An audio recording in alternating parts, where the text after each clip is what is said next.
The silence in the conference room was so thick, I could feel it pressing against my eardrums.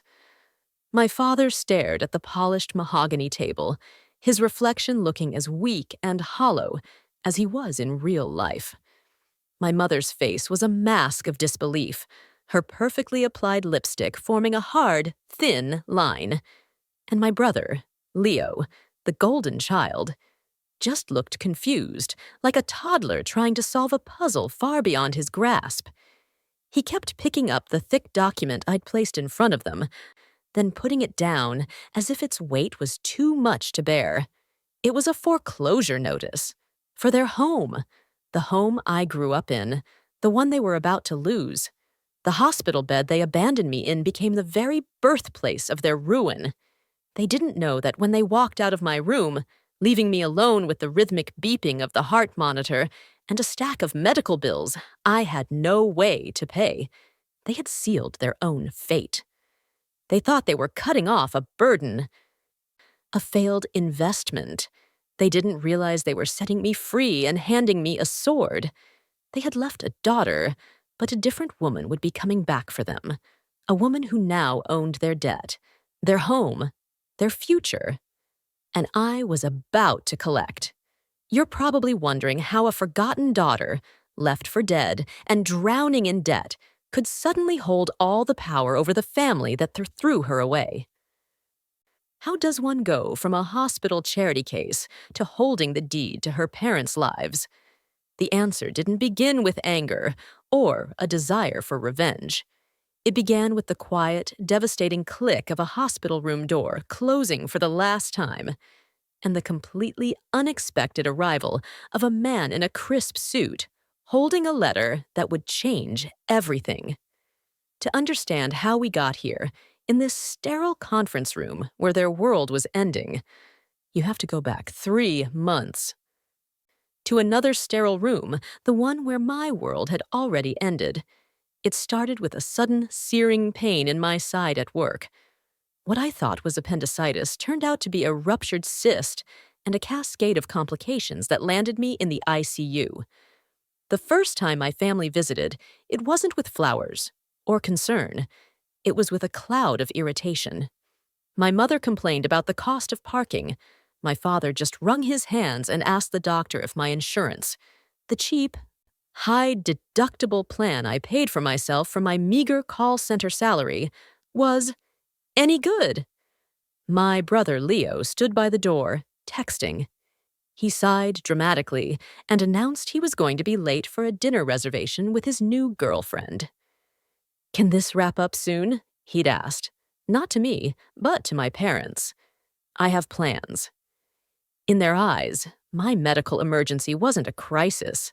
It was an inconvenient expense, a disruption to their comfortable lives. They saw me lying there, hooked up to machines, and all they could think about was the balance sheet. My pain was just a number in a ledger, and it was already in the red. They made a show of patting my hand, promising to come back the next day. "We'll sort things out, Ilara. Don't you worry," my mother said, her voice dripping with false reassurance. That was the last time I saw them. The next day, my calls went to voicemail. The day after that, the same. I'd call Leo, and he'd pick up, annoyed. "Mom and Dad are busy," he'd grunt. "They're helping me look for a new car. I'll tell them you called." He never did. The nurses started giving me sad, pitying looks. They'd help me brush my hair or offer me an extra juice box. Small kindnesses from strangers that felt monumental when the people who were supposed to love me most had vanished. I was 26 years old, and my family had ghosted me in the middle of a medical crisis. I was utterly, terrifyingly alone. And I knew with chilling certainty that if it were Leo in this bed, my parents would have mortgaged their souls to save him. For me, they wouldn't even pay for parking. Of course, their abandonment wasn't a new development. It was just the final, most blatant chapter in a story that had been written my entire life. I was always the responsible one, which was my family's code for the one who paid her own way. From the time I was 16, I worked. I bought my own school clothes, my own books, my first clunky laptop for college. When I lived at home during community college, I paid rent. Not a token amount for show, but a significant portion of my paycheck from the diner, handed over to my mother on the first of every month. That money, I was told, was for the household. But I'd see it disappear into Leo's pocket for concert tickets, or go toward the down payment on the new car he got for his 18th birthday. I remember one year I saved up $300 for a class trip to the Capitol. I kept the cash in an envelope in my desk drawer, counting it every night. A week before the trip, the envelope was empty. When I confronted my mother, her face didn't even flicker with guilt. "Oh, that," she said, waving her hand dismissively. "Leo had a fender bender. The other driver was going to call the police. I needed the cash to make it go away. You understand, Alara? It's for your brother." I didn't go on the trip. Leo never even said thank you. He complained for a week about the small scratch on his bumper. My life was a series of sacrifices for his comfort. My achievements were footnotes, while his were headlines. I graduated from college with honors, a degree I earned by working 2 jobs and studying until 2 a.m. My parents didn't attend the ceremony. They said they couldn't get the day off work. 2 weeks later, they threw a lavish backyard barbecue, complete with a banner that read, "Congrats, Champ," because Leo had passed his real estate licensing exam on the 3rd try.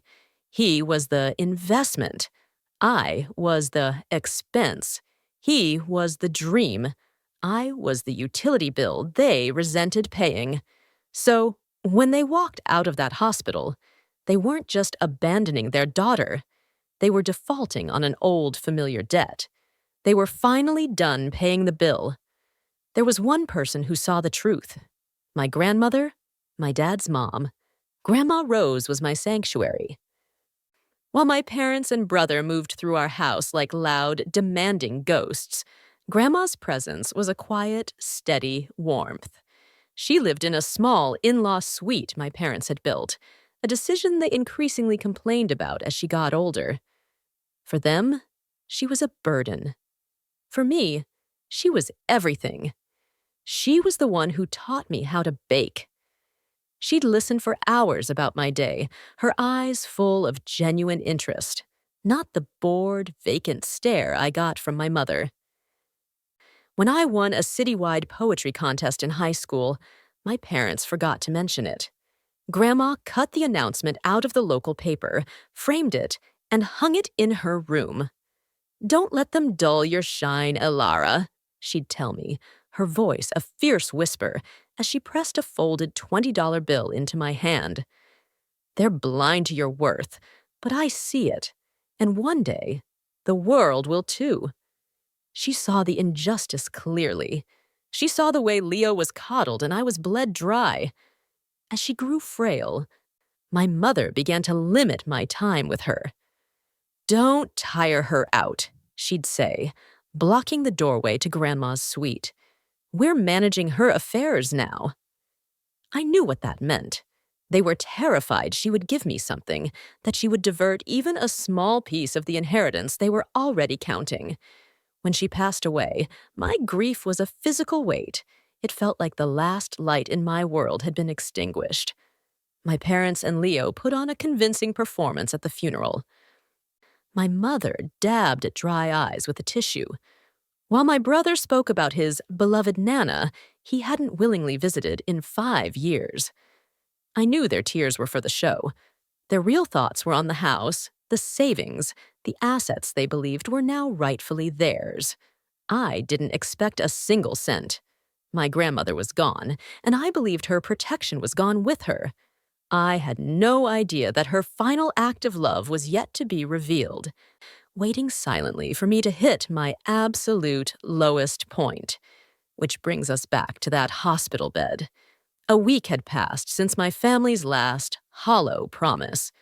The doctors were talking about discharging me. A social worker with kind, tired eyes had visited, leaving me with pamphlets for debt counseling and low-income housing. The bill, she'd explained gently, was going to be astronomical. I stared at the paperwork, the numbers swimming before my eyes. It was more money than I had ever seen. My family had treated me like a liability my whole life, and now I finally believed it. I was a broken, worthless thing, a burden to the world, just as they'd always said. I closed my eyes, a single tear tracing a path down my temple, and I wished I could just disappear. That's when a polite cough broke the silence. I opened my eyes. A man was standing at the foot of my bed.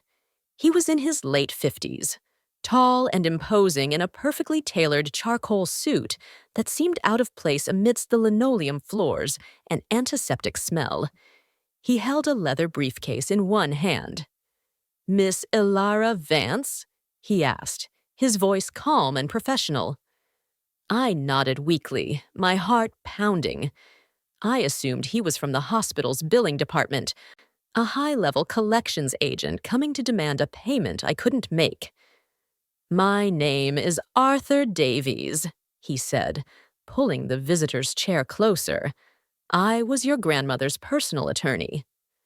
The words didn't register at first. My family had a lawyer, a golfing buddy of my dad's. I had never heard of Mr. Davies. "Rose was a very shrewd woman," he continued, opening his briefcase. "She kept certain affairs entirely private. She instructed me to find you and deliver this to you personally, in the event of her passing." He didn't hand me a thick legal document. He handed me a simple, cream-colored envelope. My name was written on the front in my grandmother's familiar, elegant script. With trembling hands, I opened it.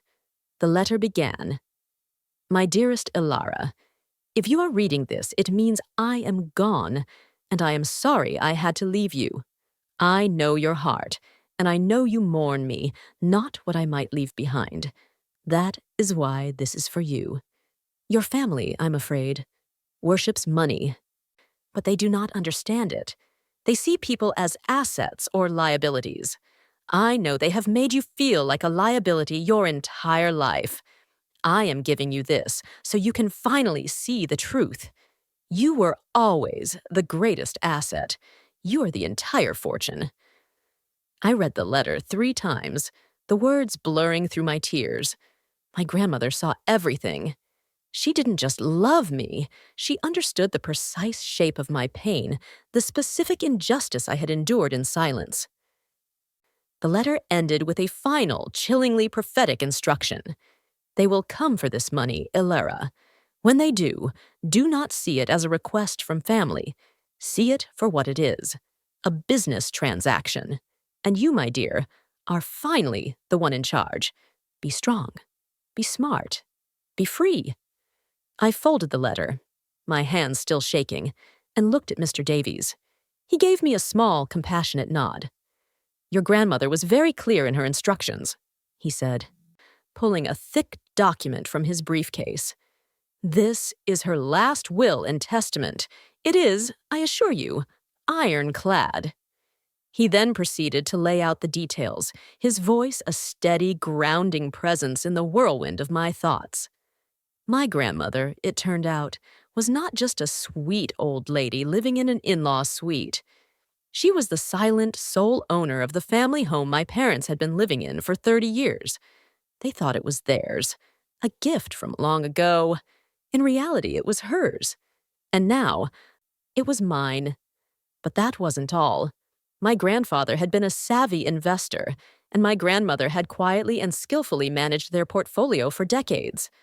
While my parents were frittering away their income on cars for Leo and country club memberships, my grandmother was compounding wealth. The total value of her stocks, bonds, and savings accounts came to just over $1.2 million. All of it, every last penny, was left to me. An accompanying note specified that my parents and brother were to receive $1 each, so they cannot contest that they were forgotten. I stared at him, speechless. The hospital bill that had felt like an anchor dragging me to the bottom of the ocean a few minutes ago suddenly seemed like a speck of dust. $1.2 million. A house. It didn't feel real. It was the kind of thing that happened in movies, not to girls like me. Mr. Davies seemed to sense my shock.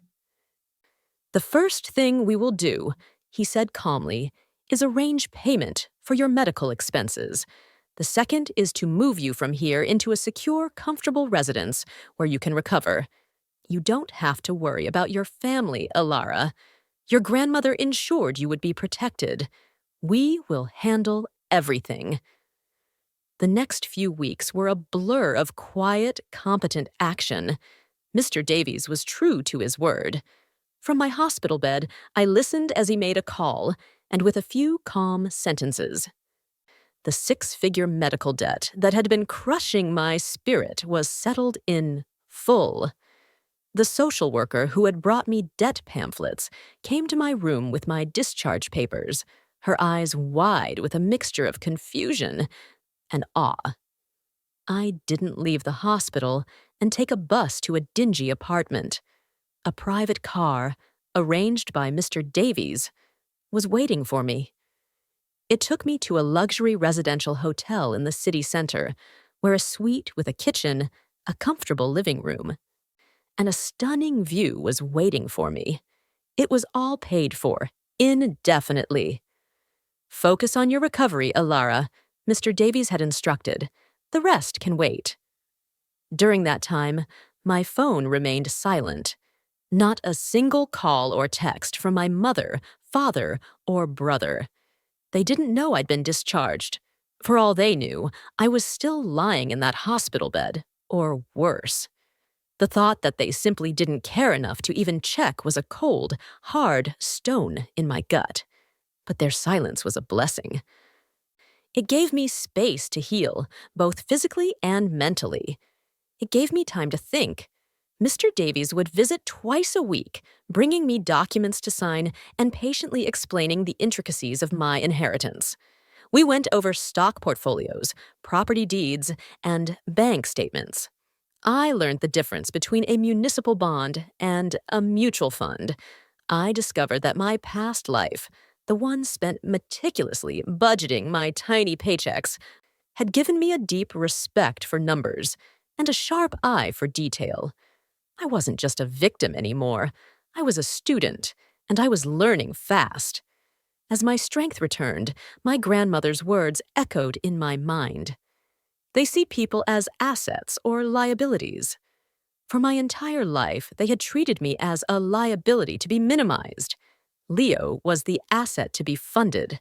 It was a cold, cruel calculation. And as I looked at the paperwork detailing my ownership of their home and the vast resources now at my command, a new kind of calculation began to form in my own mind.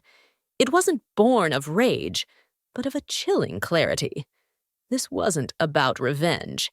It was about balancing the books. My grandmother's letter had given me permission. You, my dear, are finally the one in charge.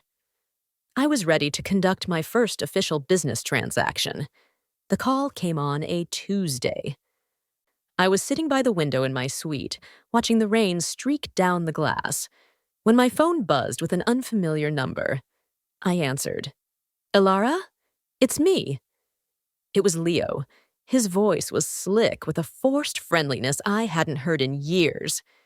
"Hey, I was just thinking about you. How have you been?" He didn't wait for an answer. "Listen, something's come up. You know that little online business I started? The luxury watch resale thing? Well, it's about to take off, huge potential. But I just need a little capital injection to secure a new batch of inventory. Like 50 grand. No big deal." I said nothing. The silence stretched, and his cheerful facade started to crack. "So Dad mentioned Grandma's estate finally got settled," he continued, his voice tightening with impatience. "Look, I know you got the bulk of it, whatever. Good for you. But it's family money, right? Grandma would have wanted me to be successful. So, can you just wire it over? I'll send you my bank details." He said it so casually, as if he were asking to borrow a cup of sugar. There was no apology for abandoning me, no question about my health, where I was living, or how I survived. He had simply dialed the number for his personal ATM. "No," I said. My voice was quiet, but the word landed in the silence between us like a stone. "What?" he sputtered, as if he'd misheard. "What do you mean, no?" "I mean no, Leo. I will not be giving you $50,000. His faux friendliness evaporated instantly, replaced by the ugly, snarling entitlement I knew so well. "Are you serious? It's just sitting in your bank account. What else are you going to do with it?" "You're selfish, you know that? You've always been selfish. Mom was right about you." The insults started to pour out, a torrent of practiced poison. He called me ungrateful, cold, a disgrace. I heard my mother's voice in the background, feeding him lines. "Tell her she owes us! Tell her!" I listened calmly to the tirade, feeling nothing but a profound, icy stillness. Every word he spoke was another nail in his coffin. He wasn't just asking for money, he was confirming the terms of our relationship. I was a resource to be exploited, nothing more. When he finally ran out of breath, I said, "Is that all?" before hanging up. I then picked up the phone and dialed Mr. Davies. "Arthur," I said, my voice steady. "I've been looking over my parents' financial situation. I see the bank holds a significant mortgage on the house. I'd like you to explore the possibility of acquiring that debt." Mr. Davies didn't sound surprised by my request. There was a brief pause on the line, and I could almost hear him nodding in approval. "An excellent strategy, Ilara," he said, his tone all business. "It's perfectly legal. Banks often prefer to sell mortgage notes to private investors. It clears the loan from their portfolio. I will create a holding company, a separate legal entity, to make the acquisition. Your name will not be attached to it in any way. As far as the bank and your parents are concerned, their mortgage has simply been sold to a private investment firm." And so, the quiet dismantling began. It was a masterclass in financial warfare, taught to me by the best. Under Mr. Davis's guidance, my new anonymously named company, Rose Thorn Holdings, purchased the mortgage on my parents' home. The process took several weeks of paperwork and wire transfers. During that time, we discovered the full extent of their financial recklessness. My father had taken out a second mortgage years ago to fund one of Leo's failed startups. My mother had maxed out multiple high-interest credit cards on designer clothes and spa days. Leo's new luxury car wasn't fully paid for. It was a lease with exorbitant monthly payments, co-signed by my father. They were drowning. They were living in a house of cards, financed by debt and delusion. I instructed Mr. Davies to buy it all. The credit card debt was sold by the banks for pennies on the dollar to my holding company. We settled the outstanding balance on the car lease, transferring the title to Rose Thorn Holdings. Within 2 months, I had gone from being their discarded daughter to their sole, invisible creditor. I owned their home. I owned their car. I owned every poor financial decision they had ever made. They had no idea. They continued their lives, blissfully unaware, likely complaining to their friends about their ungrateful daughter, who wouldn't give her hard-working brother a measly $50,000. I felt no glee in this process. There was no thrill of impending victory. I felt a cold, calm resolve. I was an auditor, examining a fraudulent set of books that had been running for 26 years. This wasn't about emotion anymore. My grandmother was right. It was a business transaction. The debts were tallied, the assets were identified, and now it was time to call the loan due. The trap was set. All I had to do was choose the moment to spring it. I chose to wait another month. I let them sit with their anger, stewing in the injustice of my refusal. I wanted them to be certain of their righteousness, to be utterly convinced of their victimhood. Then, the summons was sent. It wasn't a call from me, but a formal, notarized letter delivered by courier from the law offices of Arthur Davies. It informed Mr. and Mrs. Vance and their son, Leo, that a mandatory meeting was scheduled to discuss the consolidation of their financial accounts, now under the management of a private firm. Failure to attend would result in immediate legal action. The letterhead read simply, Rose Thorn Holdings. I arrived at the conference room an hour early. It was the same one Mr. Davies and I had used for our planning sessions. I sat at the head of the long mahogany table, the same one my father would soon be staring at in defeat. On the gleaming surface in front of me, I arranged 3 neat stacks of paper. Everything was in its place. I felt no nerves, only a quiet, focused calm. They arrived precisely on time, a united front of indignation. My mother marched in first, her face set in a scowl, ready to berate whichever faceless bureaucrat had dared to summon her. Leo followed, looking bored and annoyed. My father shuffled in last, his expression anxious. They all stopped dead when they saw me sitting at the head of the table. For a moment, there was only confusion. My mother's eyes scanned the room as if looking for the real person in charge. "Elara, what are you doing here?" she demanded. "Did they drag you here too? Don't tell me your debts are mixed up with ours." "Please have a seat," I said, my voice even. I gestured to the chairs opposite me. They sat down hesitantly, exchanging confused glances. I let the silence hang in the air before I pushed the first stack of papers toward them. "As you know, your mortgage was recently acquired by a holding company." My mother scoffed. "Yes, we were notified. What of it?" I then pushed the second stack across the table. "Your outstanding credit card balances and your vehicle loan were also acquired." My father picked up a sheet, his eyes widening in alarm. "But these are all the same company. Rose Thorn Holdings." I leaned forward slightly. "That is correct." Then I slid the final single document across the polished surface, the foreclosure notice. "And I own Rose Thorn Holdings." The color drained from my mother's face. Leo just stared, his mouth slightly agape.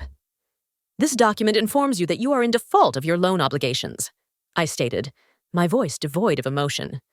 "The property now reverts to the owner of the deed, me. You have 30 days to vacate the premises."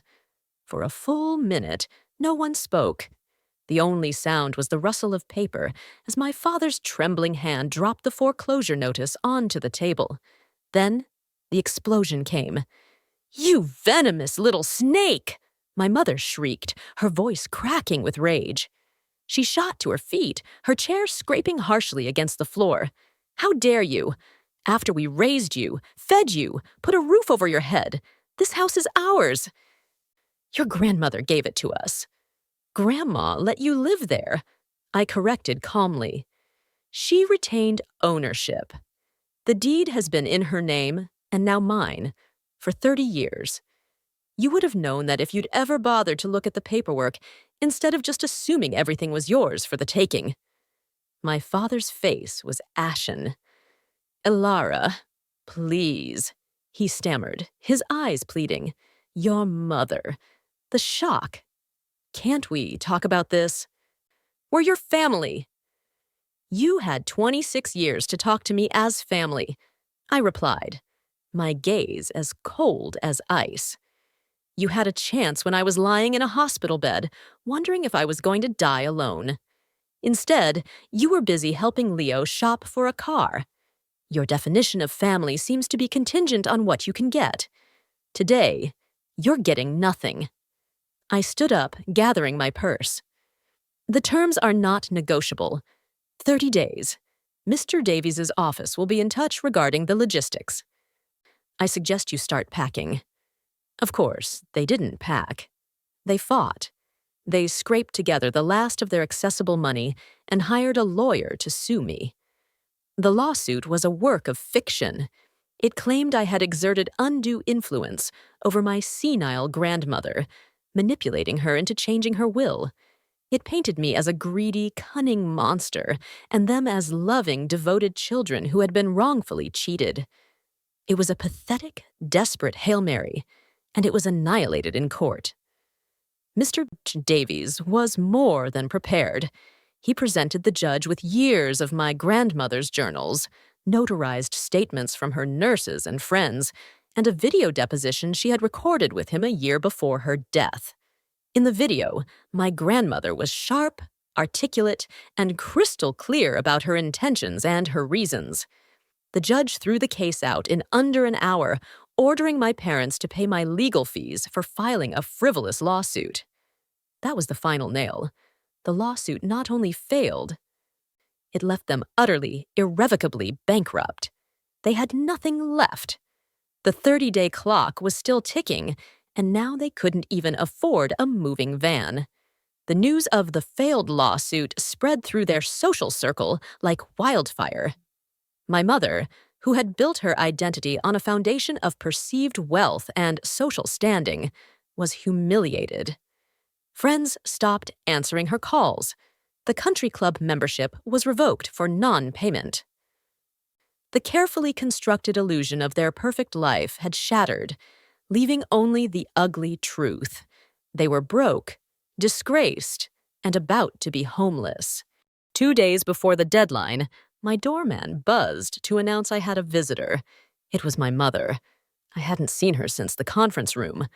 When I opened the door, the change was shocking. The proud, immaculately dressed woman I had always known was gone. In her place was a haggard, desperate-looking person, her expensive clothes looking worn and out of place. She tried to force a smile, but it was a pained grimace.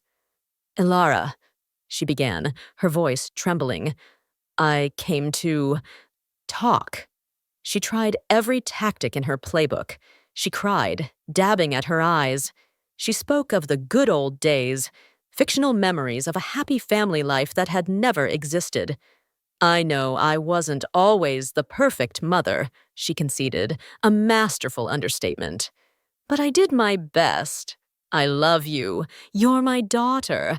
How can you throw your own mother out onto the street?" I let her finish. I watched the performance without a flicker of emotion. When she was done, her fake tears exhausted, I spoke. "You don't love me," I said, the words simple and true. "You love what I can do for you. When I could work and pay you rent, you tolerated me. When I was sick and a financial burden, you abandoned me. When you thought I had money, you demanded it.